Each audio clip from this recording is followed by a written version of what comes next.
Okay, we've got another Daniel coming up, and his name is Daniel. Paul, please make some noise. Guys.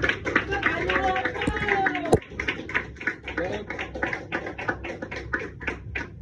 I'm glad there is other Daniels here because I thought he was just talking to me the whole time. So I went out and let me bear a break, and I did call my mum, but she wasn't as interested.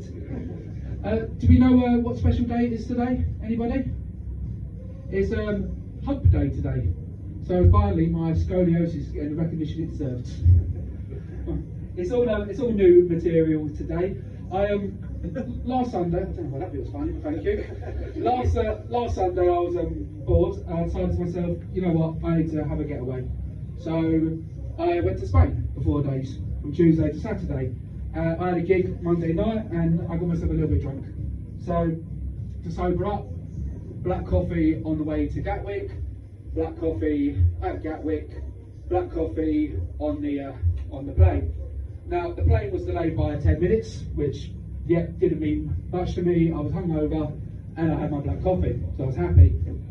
When I got off the plane, I was greeted by the Love Holidays representative who told me, oh, you've just missed the coach, you're going to have to wait half an hour till the next coach arrives. Okay, no problem. I'm going to go get myself a black coffee.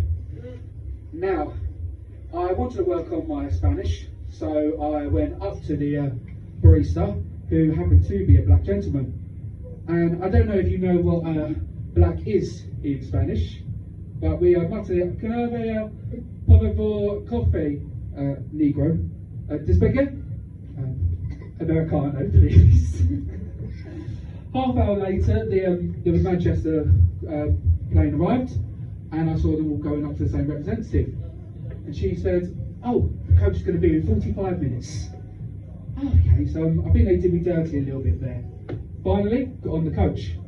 And it was one of them ones where it said on my at 45 minutes to the hotel.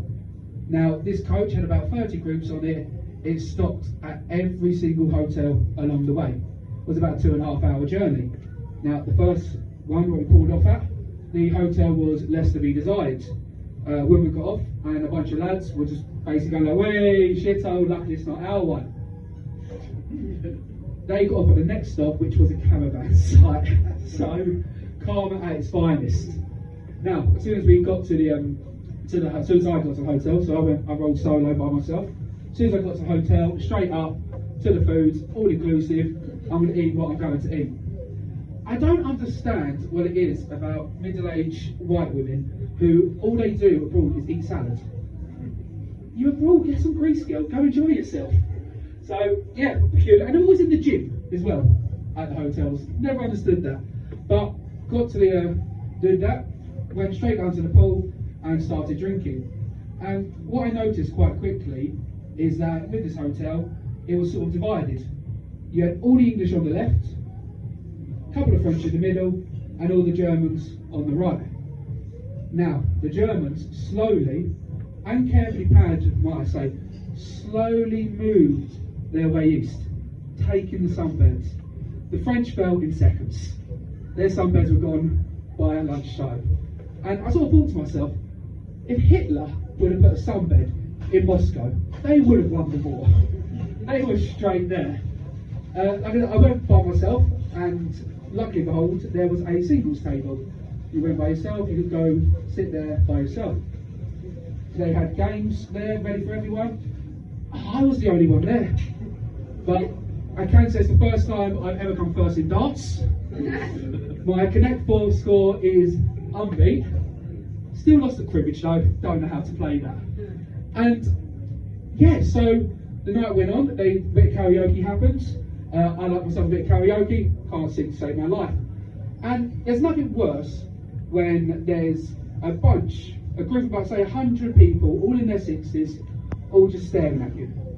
And they don't make any movement, and so they were staring at me, and when I realised about 20% of these people are English, I'm going to try some comedy. And it bombed worse than this, to be honest. And there's nothing worse, staring at a group of people, not laughing at anything you say.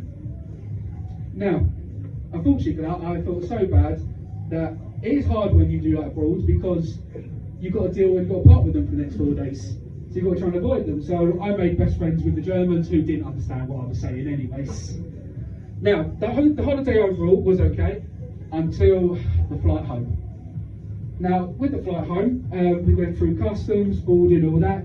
We was on the runway, and all of a sudden, they stopped us all because there was a big lady who needed to get onto the plane. Now, I'm not talking disabled, I'm talking big girl. It took, and I shit you not, over an hour to get her onto the plane. And there was 200 of us waiting. Now you think about that, that is 200 hours this woman took to get on the plane. You can fly to Sydney and back 5 times in 200 hours. You can read the Lord of the Rings trilogy books, 160 hours, and fly to Sydney and back twice. It was absolutely ludicrous.